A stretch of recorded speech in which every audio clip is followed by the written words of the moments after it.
Coming up next on This Week in Torrance, after the devastation in Japan, Kashiwa students share their gratitude for the Sister City Exchange program. We'll introduce you to the delegation. And it was a beautiful evening of food and wine under the stars. We'll take you to Torrance Memorial's annual fundraiser. Then tweeting and posting on Facebook are not just ways to be social. We'll tell you why social media has become a critical part of business marketing. And it's lights, camera, rehearsal for the Centennial Committee. We'll show you how they're preparing for a once-in-a-lifetime photograph. These stories and much more are just seconds away. Your local news starts right now.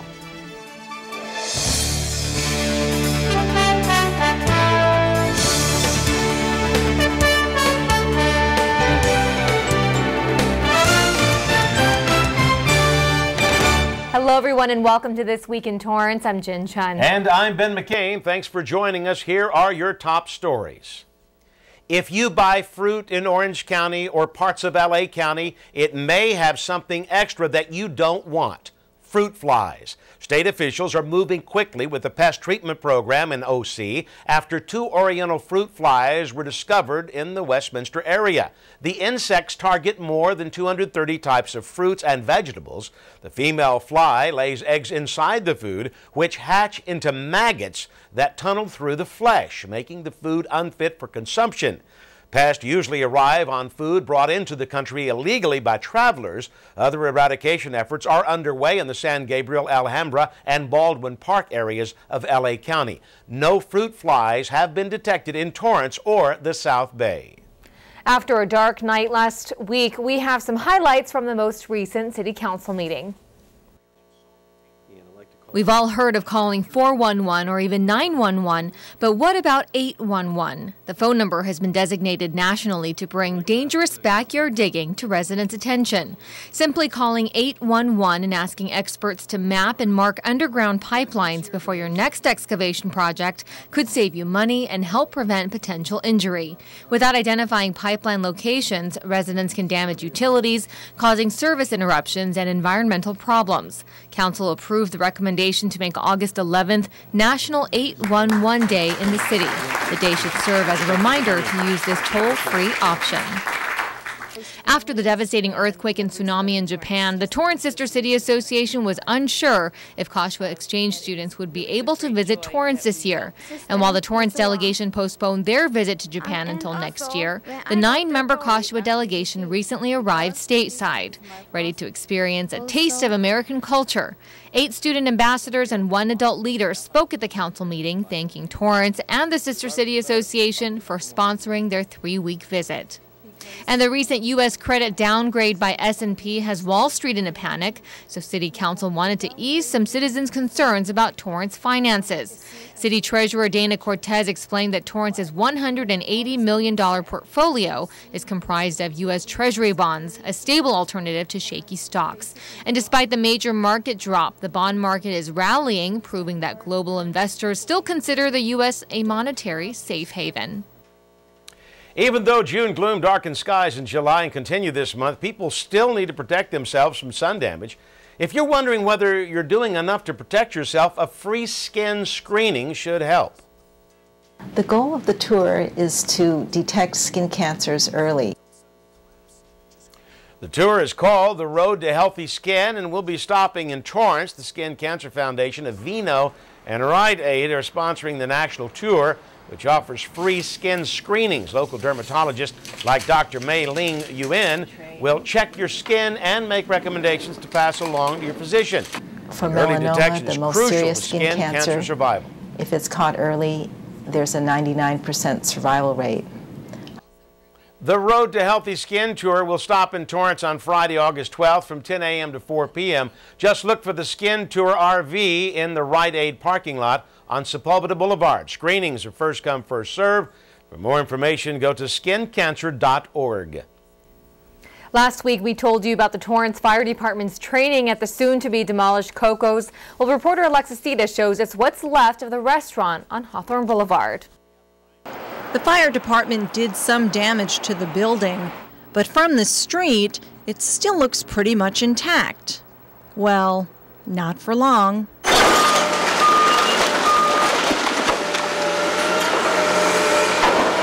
Contractors with some serious equipment pulled down the restaurant walls as they began the demolition.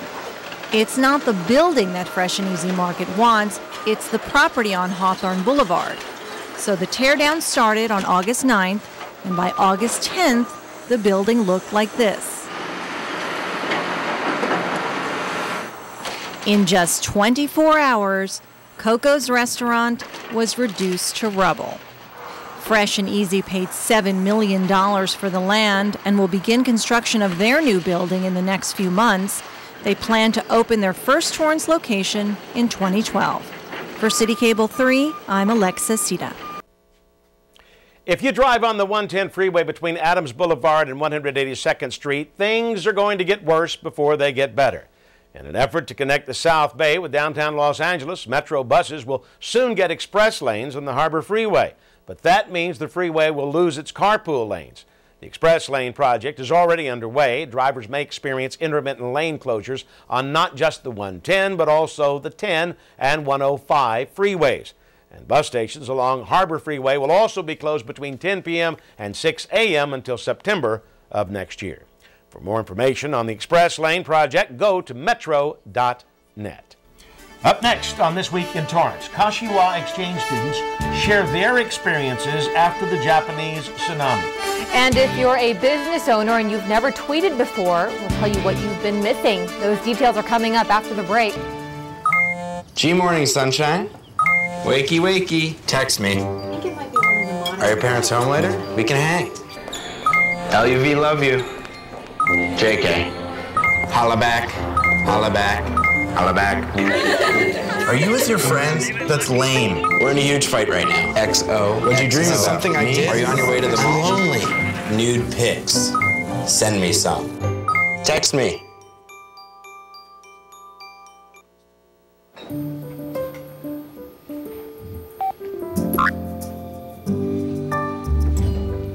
I'm bored. I think I'll ride my bike.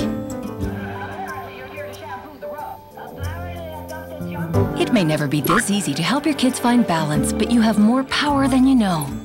For a free Parent's Handbook plus other resources, visit the Weekend website. A message from the U.S. Department of Health and Human Services. Green, green, green. It's your home, it's your dream. Radon testing, keep it healthy and clean. Make it green, green, green. Making it green starts from the ground up, so make sure the air in your home is healthy for your family to breathe. Test your home for the presence of radon. Go to epa.gov/radon. Make it green, green, green. Earlier in the show, we told you about the Kashiwa exchange students' visit to the City Council. Well, during their 3-week visit, the delegation also got to enjoy some of our other local landmarks. Reporter Jennifer Wade explains. American and Japanese high school students recently came together to learn about each other over something all teens love. Pizza! The Sister City Exchange Program allows students from Torrance and Kashiwa to swap cities for 3 weeks over summer vacation. Student ambassadors stay with host families, visit attractions, and learn about cultural differences. And the Japanese students are already excited for what Southern California has to offer. I love Michael Jackson, so I want to go to Hollywood. It's very much. I want to take pictures and nice view. I like the view. They'll do Universal Studios. They're going to be going to Santa Monica tonight. They're going to the Dodger game. And just a lot of the usual tourist type of activities. And Japanese students are already learning a lot about Torrance and the United States. There is a lot of Japanese people in Torrance, so I was surprised. Torrance is very nice and comfortable for me. I thought America is a dangerous place. Yes, and when I was Japan, yes. So, Torrance is very safe, and yes, everyone kind. I like this place. What's your favorite kind of food you've had? Cheese. Cheese? Cheese? Hamburger. Hamburgers? In and out. While Japanese exchange students are enjoying the California sun, Torrance students will not be traveling to Japan this year as a result of the earthquake and tsunami.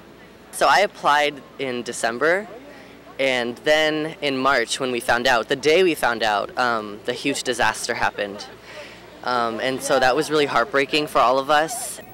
Unfortunately, this isn't the first time the exchange has been canceled. In 2009, swine flu prevented the exchange. Torrance students are thrilled to have the Kashiwa students here, especially after what they experienced last March. During earthquake, we couldn't contact each other with my family. He said he felt the earthquake and it was really shaking a lot. And Torrance students are excited to complete the exchange program next year. This is Jennifer Wade for CitiCABLE. Thanks, Jennifer. Since they were unable to visit Kashiwa this year, our sister city delegation helped represent Torrance at the All-American City Awards presentation in June. Torrance Memorial Medical Center spent days preparing for their annual Evening Under the Stars event, and the preparation paid off. Reporter Jacqueline Shepard takes us to the Food and Wine Festival.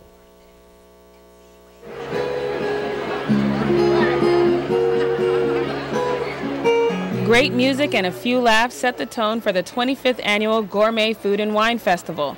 But this was more than just an evening under the stars. With the help of more than 35 food vendors, wineries, and silent auction donors, supporters of Torrance Memorial Medical Center were in full supply. People said, oh my gosh, I've had my babies there, or I've had to go to your emergency department. We're happy to support Torrance Memorial. It's such a great medical center. Torrance is such a great community, and everybody has been really supportive of small businesses, of large businesses. We all really work together, and this is a great example of how everything comes together in an event like this. This year, event organizers are hoping to exceed fundraising expectations as they raise money for the new Medical Tower and Pediatric Service Center. We are so lucky that Honda presented a $100,000 check tonight, which is very exciting to go towards our new patient tower and our pediatrics program here at Torrance Memorial. We are thrilled. We have over 800 guests here, and again, it's not only a fundraising event, it's a community event. The cost of the new state-of-the-art facility is $200 million. Fundraisers are over the halfway mark, but with an opening date of 2015, events like these are crucial and will continue over the coming years. For Torrance CitiCABLE, I'm Jacqueline Shepard. Thank you, Jacqueline. More than 800 guests attended this year's Food and Wine Festival, a significant increase from last year.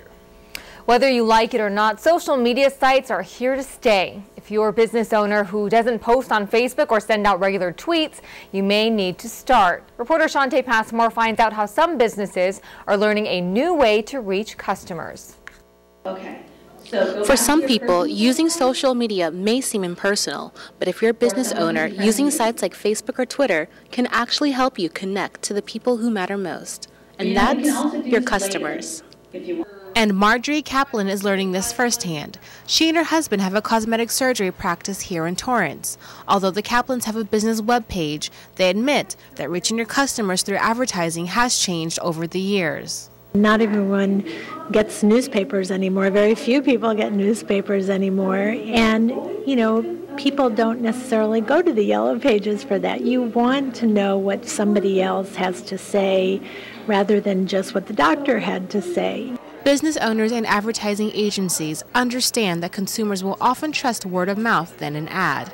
That's why Constant Contact, TaylorMade, and SCORE partnered together to offer a social media boot camp for South Bay entrepreneurs.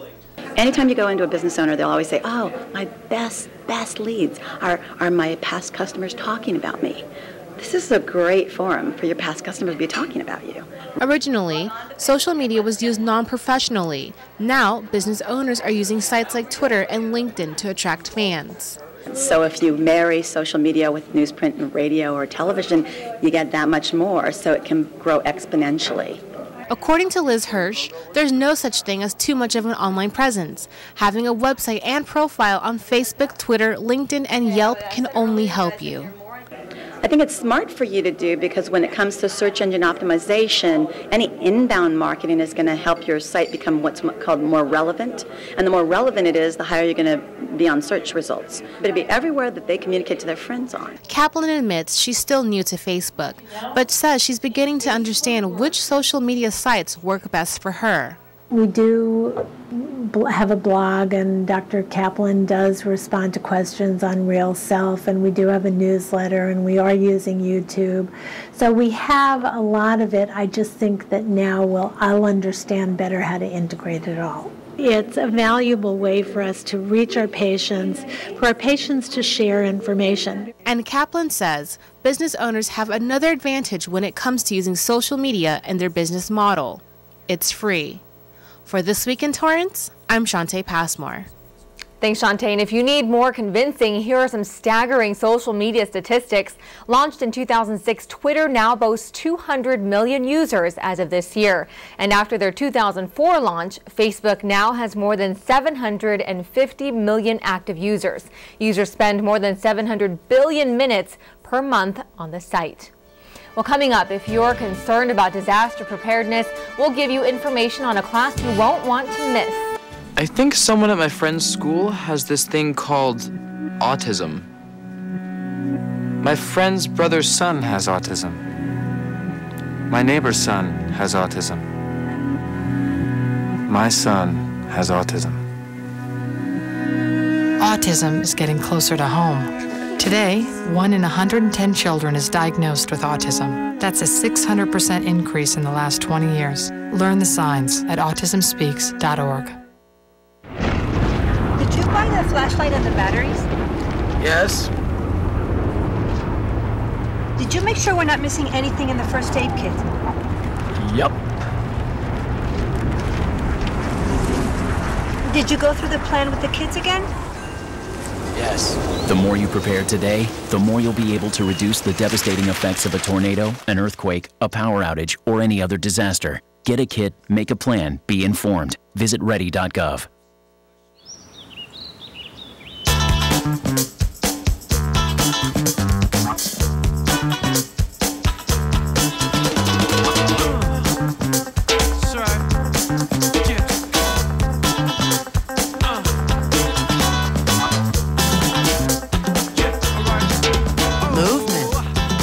Weight loss, it's one of the many ways to fight osteoarthritis pain.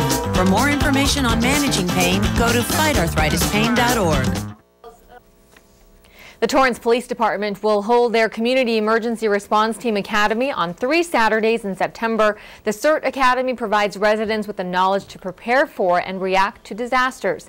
Participants will be trained in areas like disaster preparedness, fire suppression, and search and rescue. Now, if you'd like to get involved, the CERT Academy takes place on September 3rd, 10th, and the 17th at Torrance Fire Station Number 2 from 8 a.m. to 5 p.m. Classes are free, but registration is required. Call the Community Services Department at 310-618-2720 for more information. And if you live, work, play, or drive through Torrance, then the city would like you to take a survey. Emergency Services is leading a local effort to update the Hazard Mitigation Plan, which identifies natural and human-caused hazards throughout the city. It also presents an assessment of facilities that are vulnerable to these hazards. Simply Google Torrance Hazard Mitigation Plan and click on the SurveyMonkey.com link. Responses to the survey will help update the current plan and list potential actions needed to reduce future risk and damage. And finally, the Torrance Centennial Committee is very busy these days, planning, organizing, fundraising, and now add rehearsing to the list. The committee and some dedicated residents gathered in Wilson Park to prepare for the Centennial's cornerstone event. Reporter Jennifer Wade takes us there. We've been involved with the City of Torrance, and when we heard about it, it sounded like a terrific event. And my granddaughter was visiting us, and so we thought we'd bring her down and have her be a part of it. Daniel Ashcraft has been a Torrance resident since 1973. He and his granddaughter are excited to light up the sky and be a part of a historic event. Tonight we are doing a trial run of our inaugural event for the Centennial, and what we're doing is spelling out the words Torrance 1912-2012 for the city's 100th birthday. And what we are doing tonight is a trial run. We're going to fill up the T. Well, we're just looking forward to seeing how the whole thing of this size gets organized and to see who's participating. This is good practice for us to see if it's actually going to work to do this concept that we have. Participants were given Pelican flashlights and gathered together to form a T, while the fire department, and the Goodyear blimp snapped photos from the sky. These pictures will be used to document the 100th birthday in history, and also one of them will go into the time capsule that we are planning for the centennial. I think it's kind of cool. Actually, my husband works for Pelican. So we have these flashlights at home, so I thought it would be kind of neat that his company is providing all the flashlights. The actual event will be held on November 6th from 4 to 7 p.m. in Wilson Park. I think that's pretty special for any city and especially for Torrance. Our whole focus is to celebrate, to educate, and to commemorate the city of Torrance. And there will be many events for Torrance residents as the centennial celebration will continue throughout the year. So this will start in November, and then our final event will be October 2012 with a harvest festival, and somewhere in the year we'll be having a hometown parade and a lot of other events happening the entire year. Today 100 participants came out to the Light Up the Sky practice run.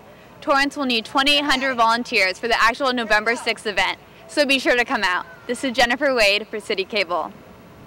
Thank you, Jennifer. And if you'd like to participate in the Lights, Camera, Action event, there's still time to sign up. Go to torrancecentennial.org for more information. And that's going to do it for us on This Week in Torrance. I'm Ben McCain. And I'm Jin Chun. If you've missed any portion of our show, you can catch us again at 11 a.m. and 6 p.m. Thanks for joining us, and we'll see you next time.